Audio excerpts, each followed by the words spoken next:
because so many things have happened in the past month, and I haven't heard from my men. I'm sure my followers are even willing to hear what I think I've been hearing brain to brain. Vladimir seemed to talk to me about this Malaysian Airlines jet that crashed in the Ukraine. Please understand this is brain to brain, which has been highly inaccurate since about February 2012 when Antichrist Zach Knight broke into our brain to brain servers. And I've been trying to piece together what I've been hearing brain to brain to determine what is true and what isn't, because some of what I'm hearing is inconsistent. Here's what I believe has happened. About a month ago, we thought that my sister took over Church of Gail, and she got all our computer systems offline, and my men were not able to communicate with me. In fact, anyways,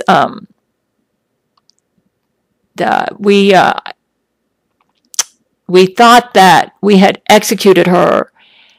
To make a long story short, it appears that what I've been hearing brain to brain is that we've been dealing with my sister's clone and not my sister at Church of Gail. But because the computer systems were down at Church of Gail, my men did not know that we were dealing with a clone. So they executed the clone and thought that they were executing my sister. She has committed death penalty violations of conspiracy law. And so they thought everything was okay, and they went back on their original mission to try to get world support for me as a world leader, because I am the Empress of the United States, and they were trying to get more support for me. And in the process of doing this, my sister again, about 2 weeks, this would be about the beginning of July, my sister again took over Church of Gail. Now, this is all brain to brain. Like I said, I may have to make a corrective video. And they thought that they executed her this time. You may say, how did she do it? Well, before she took over, they set up scanners in any country that would cooperate with us, that had her genetic profile, that could just zap her out. And along with Jesuits, if they, zapper scanners, they were setting them up all over the world to zap her if she showed up. So it didn't occur to them that they didn't really execute her, but they were setting up scanners to get her clones, because we thought we executed her.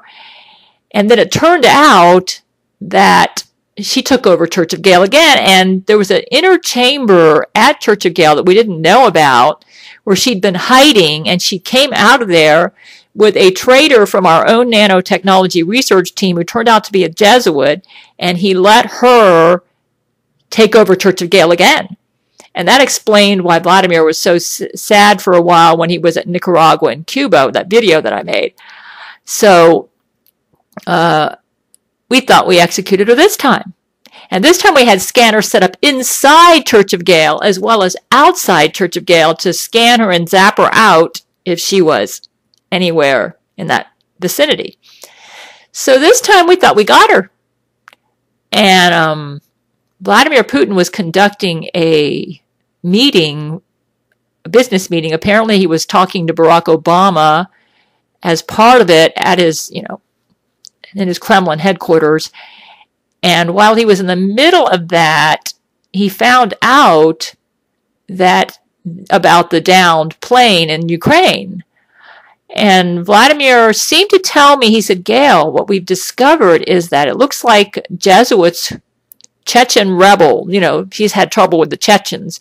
Apparently a Jesuit from Chechnya, Russia, shot a missile that hit the Malaysian airliner from Russia and knocked it down. This was not an order from Vladimir Putin. These were the Chechen rebels. They did this. The Chechnya has been a strong Jesuit base in Russia, and it's been a real problem for Vladimir ever since he became Russian president back in 2000. He's never really completely gotten rid of the Jesuit control in Chechnya. And so apparently the Jesuits crashed the jet.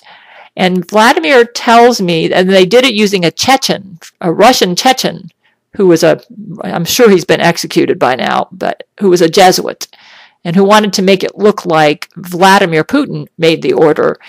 And the when they looked at the survivors and the debris from the and they can do it really quick using genetic scanning technology, they discovered my sister was among some of the survivors. I'm not the survivors, those who died in the plane crash, along with Lori McBride. And like I said, I may have to make a corrected video. This is brain to brain, and a bunch of Jesuits. There was mostly Jesuits that were on this plane. Apparently the Jesuits crashed their own plane and wanted to make martyrs out of themselves. You say your sister? Like I said, I'm not going to die over this, and I may end up making a corrected video. But Vladimir said that apparently the two Sandras who took over Church of Gail were Sandra Metcalf clones. And that my real sister, realizing that we really were going to execute her, was trying to escape to a country where my conspiracy law was not enforced, where she would be safe. So she was on this Malaysian airliner with Lori McBride, and the Jesuits apparently promised to protect her, and they betrayed her and shot down. Apparently Zach Knight decided to take advantage of this to make it look like me and my men are just these cruel ogres and that we murdered my sister in cold blood and all this. And so she was apparently on the plane, my real sister. You say, well, how could she fool you? And you thought you already got her at Church of Gail. Well, apparently those were her clones, but because she took over the computer systems at Church of Gail, we were not able to scan her and determine whether she was a clone or the real Sandra.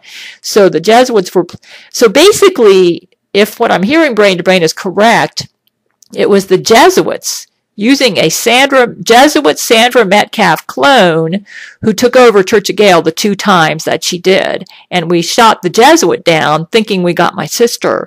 Whereas my real sister was somewhere in a country where my conspiracy law was not being enforced, and trying to find a safe place to live. And so the Jesuits apparently made a deal with my real sister, and they put her on this plane which crashed. In other words, Zach Knight. Anyways, that's the latest. I may end up making a corrected video, but I have not heard from my men since June the 21st, and I don't know if this is correct or not. But from what I've heard on the news, it appears that it may be, because it's kind of strange that Barack Obama is so lackadaisical about this.